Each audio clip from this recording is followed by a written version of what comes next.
സൗമ്യ വധക്കേസിൽ ജീവപര്യന്തം ശിക്ഷിക്കപ്പെട്ട ഗോവിന്ദച്ചാമി എന്ന ചാർലി തോമസ് ജയിൽ ചാടിയതിൽ ജയിൽ ഉദ്യോഗസ്ഥർക്കെതിരെ നടപടി.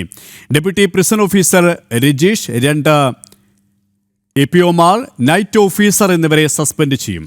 ഉത്തരമേഖല ജയിൽ DIG ഉത്തരവിറക്കും. വിവരങ്ങളുമായി പ്രജിത് മോഹനൻ ചേരുകയാണ്. പ്രജിത്ത്, ഉദ്യോഗസ്ഥർക്കെതിരെ നടപടി ഉണ്ടായിരിക്കുകയാണ്. ഏത് തരത്തിലാണ് ഉത്തരമേഖല ജയിൽ DIGയുടെ നടപടി? ഇതിൽ വലിയ തരത്തിലുള്ള വീഴ്ച ഉദ്യോഗസ്ഥർക്ക് വന്നിട്ടുണ്ട് എന്നുള്ളത് തന്നെയാണ് പ്രാഥമികമായ വിലയിരുത്തൽ. കാരണം ഒരു ജയിൽ സംവിധാനം പ്രവർത്തിക്കേണ്ട രീതിയിലാണോ അവിടെ ജയിൽ അധികൃതർ പ്രവർത്തിച്ചതെന്നുള്ള നിരവധി ചോദ്യങ്ങൾ ഇപ്പോൾ തന്നെ ഉയർന്നു കഴിഞ്ഞിട്ടുണ്ട്. കാരണം ഒരു പ്രതി, പ്രത്യേകിച്ച് ഇത്രയധികം അതീവ സുരക്ഷാ സമയത്തിൽ ജയിലിൽ തുടരേണ്ട ഒരു പ്രതി ഇത്തരത്തിൽ എല്ലാ ഉദ്യോഗസ്ഥരുടെയും കണ്ണുവെട്ടിച്ച് പുറത്തിറങ്ങുന്നു. അത് കഴിഞ്ഞ് മണിക്കൂറുകൾ കഴിഞ്ഞ് മാത്രം ഉദ്യോഗസ്ഥർ ഇത്തരത്തിലൊരു ജയിൽ ചാട്ടം നടന്നിട്ടുണ്ടെന്ന് തിരിച്ചറിയുന്നു. അതിലൊക്കെ ഉദ്യോഗസ്ഥർക്ക് വീഴ്ച വന്നിട്ടുണ്ടെന്ന വിലയിരുത്തലിന്റെ അടിസ്ഥാനത്തിലാണ് പ്രാഥമികമായി അന്വേഷണ വിധേയമായ ഇത്തരമൊരു സസ്പെൻഷൻ നടപടിയിലേക്ക് ജയിൽ അധികൃതർ കടക്കുന്നത്. കണ്ണൂർ ജയിലിലെ ഡെപ്യൂട്ടി പ്രിസൺ ഓഫീസറായിട്ടുള്ള രജീഷ്, എപിഒമാരായിട്ടുള്ള സഞ്ജയ്, അഖിൽ, നൈറ്റ് ഡ്യൂട്ടി ഉണ്ടായിരുന്ന റെജി എന്നിവരെയാണ് സസ്പെൻഡ് ചെയ്യുക. ഇത് സംബന്ധിച്ച ഉത്തരവ് അല്പസമയത്തിനകം ഉത്തരമേഖല DIG.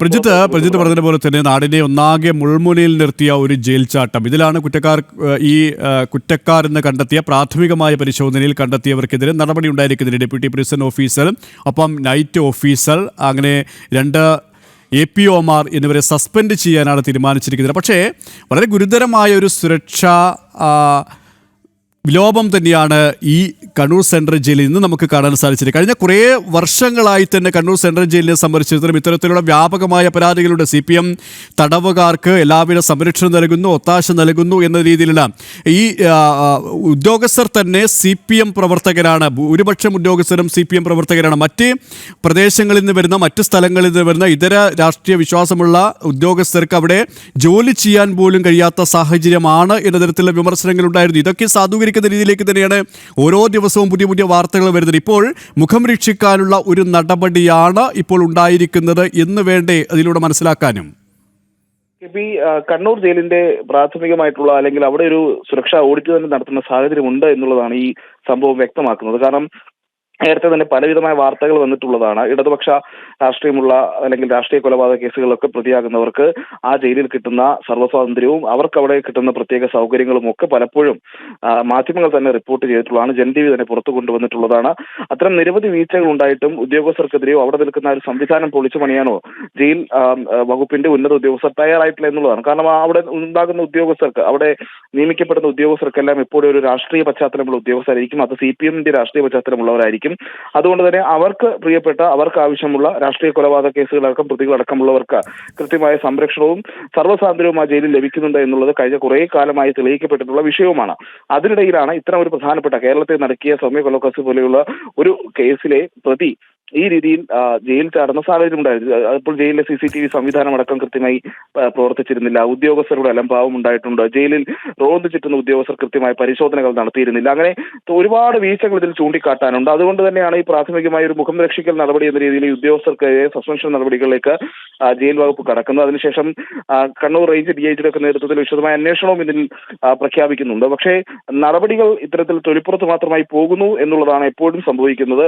കാര്യക്ഷമമായിട്ടുള്ള ഈ രാഷ്ട്രീയ അതിപ്രസരം അടക്കമുള്ള വിഷയങ്ങളിൽ കൃത്യമായ ഇടപെടലുകളോ നടപടികളോ അവിടെ ഉണ്ടാകുന്നില്ല എന്നുള്ളൊരു പ്രശ്നവും നിലനിൽക്കുന്നുണ്ട്. KP സാർ, തന്നെയാണ് രാഷ്ട്രീയ അതിപ്രസരം ഇല്ലാതാക്കാനുള്ള യാതൊരുവിധ നടപടികളും ഇടപെടലും ഉണ്ടാകുന്നില്ല. ഇപ്പോൾ മുഖം രക്ഷിക്കാനുള്ള ഒരു നടപടി എന്ന രീതിയിൽ തന്നെയാണ് 4 ജയിൽ ഉദ്യോഗസ്ഥർക്കെതിരെ സസ്പെൻഷൻ നടപടി സ്വീകരിച്ചിരിക്കുന്നത്. പ്രജിത് മോഹനാണ് വിവരങ്ങൾ നൽകിയത്. വീണ്ടും കണ്ണൂരിലേക്ക് മിഥുൻ പിള്ളയിലേക്ക്. മിഥുൻ, വൈദ്യപരിശോധന പൂർത്തിയായി കഴിഞ്ഞോ? ഇനിയുള്ള പോലീസിന്റെ തുടർ നടപടികളും ഈ തരത്തിലാണ്. ഒപ്പം എത്രത്തോളം പ്രതിഷേധമാണ് അവിടെ ഉടലെടുത്തിരിക്കുന്നത്?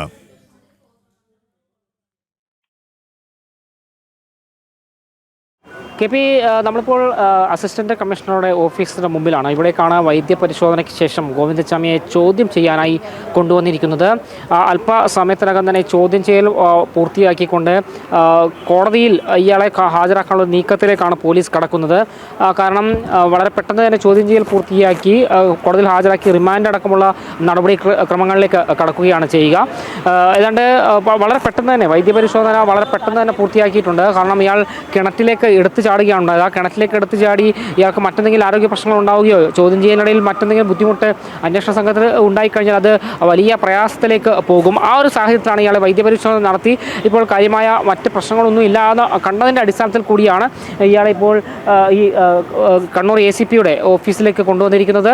എത്ര സമയം പിടിക്കുമെന്നതിനെ സംബന്ധിച്ചൊരു വ്യക്തത ഉണ്ട്. ഏതായാലും 1 മണിക്കൂറോളം ഈ ചോദ്യം ചെയ്യൽ നീളാനുള്ളൊരു സാധ്യതയാണ്. അതിനുശേഷം വളരെ പെട്ടെന്ന് തന്നെ കോടതി സമയം തീരുന്നതിന് മുമ്പ് തന്നെ അയാളെ കോടതിയിൽ ഹാജരാക്കി റിമാൻഡ് അടക്കമുള്ള നടപടികളിലേക്ക് പോകും.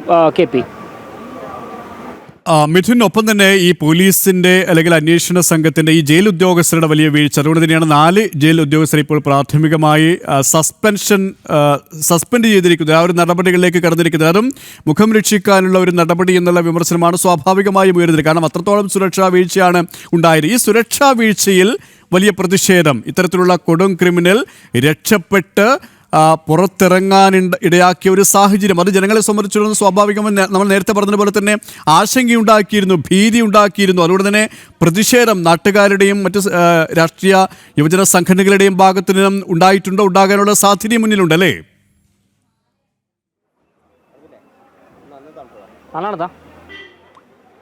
തീർച്ചയായും KP ഇതിൽ കൃത്യമായ ഒരു നിർദ്ദേശം, അതായത് ഇയാൾ കോടതിയുടെ ജയിൽ അധികൃതരുടെ ഭാഗത്ത് നിന്ന് കൃത്യമായൊരു വീഴ്ച ഇക്കാര്യത്തിൽ സംഭവിച്ചിട്ടുണ്ടെന്ന വിമർശനം തന്നെയാണ് ഇപ്പോൾ ഉയർന്നുകൊണ്ടിരിക്കുന്നത്.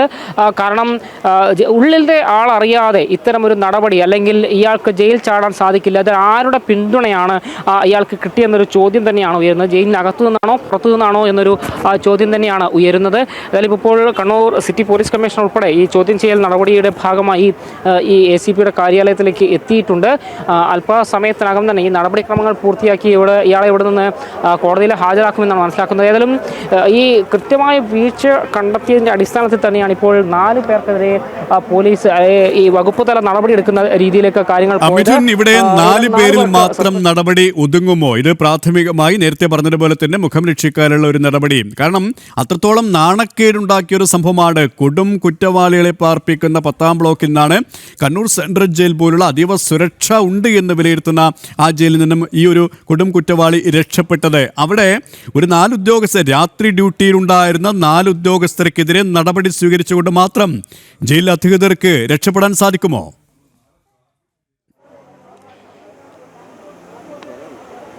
അത് തന്നെയാണ്. കാരണം 10-ാം ബ്ലോക്ക് എന്ന് പറയുന്ന അതീവ ഗുരുതരമായ കുറ്റങ്ങൾ ചെയ്ത അല്ലെങ്കിൽ കൊടും കുറ്റവാളികളെ മാത്രം പാർപ്പിച്ചിരിക്കുന്ന ഒരിടമാണ്. അവിടെ നിന്നാണ് ഇത്തരത്തിലൊരു സുരക്ഷാ വീഴ്ച തന്നെ ഉണ്ടായിക്കൊണ്ട് 4 ഈ പ്രതി പുറത്തിറങ്ങുന്ന ഒരു സാഹചര്യം ഉണ്ടായത്. ഈ പശ്ചാത്തലത്തിൽ കൂടിയാണ് ഒരു വകുപ്പ് തല നടപടിയിലേക്ക് അധികൃതർ കടന്നിരിക്കുന്നത്. കൃത്യമായ CCTV നിരീക്ഷണം ഉണ്ടായില്ല, ഉദ്യോഗസ്ഥർ ഒരു കൃത്യനിർവഹണം വരുത്തി എന്നുള്ള രീതിയിൽ തന്നെയാണ് ഇപ്പോൾ ഈ 4 പേരെ സസ്പെൻഡ് ചെയ്യുന്ന രീതിയിലേക്ക് കാര്യങ്ങൾ പോയത്. ഏതായാലും വകുപ്പ് തല നടപടി ഈ 4 പേരിൽ ഒതുക്കിയാൽ മതിയെന്നൊരു ചോദ്യം തന്നെയാണ് ഉയർന്നു വരുന്നത്. കാരണം വലിയൊരു വീഴ്ചയാണ്. കാരണം കണ്ണൂർ സെൻട്രൽ ജയിൽ എന്ന് പറയുന്നത് സംസ്ഥാനത്ത് തന്നെ ഏറ്റവും വലിയ ജയിലുകളിൽ ഒന്നാണ്. അതീവ സുരക്ഷയുടെ പേരിൽ പേരുകേട്ടതാണ്. മാത്രമല്ല ചില അപവാദങ്ങൾ കേട്ടെങ്കിൽ പോലും ഇത്തരം വിഷയങ്ങൾ, അതായത് ഈ ഒരു സുരക്ഷയുടെ പേരിൽ വലിയ പേര് കേട്ടിരുന്നതാണ്. അവിടെ നിന്ന് തന്നെയാണ് അതും ഒരു കൊടും കുറ്റവാളിയായ ഗോവിന്ദച്ചാമി എന്ന് പറയുന്ന വ്യക്തി ജയിൽ ചാടുന്നത്. അതും വളരെ എളുപ്പത്തിൽ ആർക്കും ചെയ്യാൻ പറ്റുന്ന രീതിയിൽ ജയിൽ ചാടിയിരിക്കുന്നത്. അത് ജയിലിന് സുരക്ഷയെ തന്നെ ചോദ്യം ചെയ്യുന്ന രീതിയിലേക്ക് തന്നെയാണ് കാര്യങ്ങൾ പോയിരിക്കുന്നത്. KP യെസ്, ജയിൽ സുരക്ഷ തന്നെയാണ് ഇപ്പോൾ ചോദ്യചിഹ്നമായിരിക്കുന്നത്. കണ്ണൂർ സെൻട്രൽ ജയിലിനെ സംബന്ധിച്ചിടത്തോളം വിമർശനങ്ങൾ വീണ്ടും സാധൂകരിക്കുന്ന രീതിയിലേക്കാണ് കാര്യങ്ങൾ പോകുന്നത്. മിഥുനിലേക്ക് എത്താം.